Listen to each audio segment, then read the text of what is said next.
اهلا بيكم في قناتي توما ترند اليوتيوب. تعالوا نعرف تفاصيل الخبر اللي تصدر نتائج البحث من امبارح، وهو انفصال احمد سعد عن زوجته علياء بسيوني.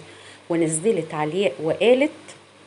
علياء بسيوني تعلن طلاقها من احمد سعد شكرا على المقلب وربنا معايا.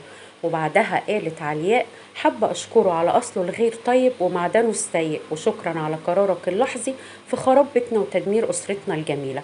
وبعدها نزلت تويتة كبيرة على صفحتها وقالت: الحمد لله على كل شيء، تم الطلاق بيني وبين أحمد من شوية بناء على رغبته.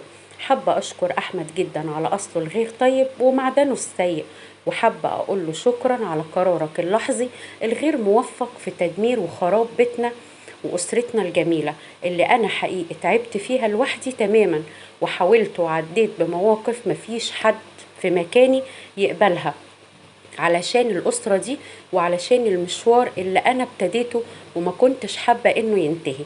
شكرا على توقيتك الجميل وأنا قاعدة ببنتي 3 أيام وأنت مش عارف حاجة علشان مشغول في الساحل وخروجاته وبعدها شغلك. أكبر شكر على المقلب اللي أنا أخدته في العلاقة دي، واللي كنت فاهمة إن ليها قيمة، وببني وبضحي وبتنازل علشانها، وانت طلعتها ولا تسوى. ربنا معايا انا وبناتي في اللي جاي، وربنا ينتقم منك.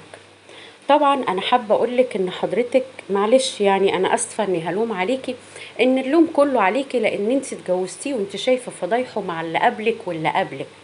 كان واحد ساب مراته ام عياله وراح جري ورا اللي اسمها ريم البارودي، وكانت فضايحهم مغرقه الدنيا. وبعدها ساب ريم البارودي وقالت انه خني، وان سمية الخشاب خدته مني، وان هي كانت على علاقة بيه واحنا مرتبطين، وان احنا كنا كاتبين كتابنا. وبعدها ابتدت سلسلة الفضايح، وابتدت بالافراح الاول وبعدين انتهت بفضايح وضربه لسمية الخشاب، وكان السبب في انها تعمل عملية وتشيل الطحال. فحضرتك عارفة فضايحه كلها، ومع ذلك اتجوزتيه وخلفتي منه مرة واتنين.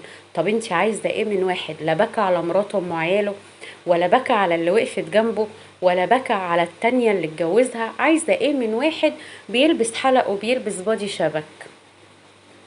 انا اسفة ان اقولك ان الغلط كله عندك انتي. يعني ده واحد مستهتر لأبعد الحدود، وواضح من كلامك انك بتقولي قاعدة ببنتك 3 ايام، يعني ممكن تكون بنتك كانت تعبانة وهو ولا داري. ما هو اللي باع عياله من مراته الاولانية مش هيشتري عياله منك حضرتك. ده واحد مش فاضي غير للخروجات زي ما بتقولي والساحل والحفلات، والوسط ده كله زبالة وأسبل من ما يمكن. فانت كنتي منتظرة منه ايه؟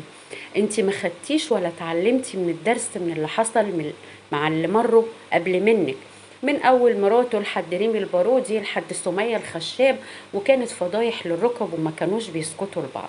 ومع ذلك حضرتك اتجوزتيه. بس المشكلة ما بتبقاش فيكوا، لان انتوا بتتجوزوا بعدها مرة واتنين وتلاتة، وهو شكله راجل مزواج. المشكلة في الاطفال اللي بتيجي وبتتربى بعيد عن ابوها، بتتربى بين اب وام، كل مشكلتهم في الحياة انهم طلعوا ولادهم بيتربوا بين اب وام، فضايحهم بتبقى مالية السوشيال ميديا، ويطلعوا معقدين ويطلعوا فيهم كل عقد الدنيا ونفسهم غير سوية. وطبعا سمية الخشاب ما كدبتش خبر، وراحت منزله البوست اللي انتوا شايفينه ده بالرياكشن ده. طبعا كل الناس كانت مستنيه رد فعلها، ومستنيين اللي جاي برضو من سمية الخشاب. وده كان الفيديو بتاعنا النهارده. ما تنسونيش في اللايك والشير والسبسكرايب، واستنوني في فيديو جديد.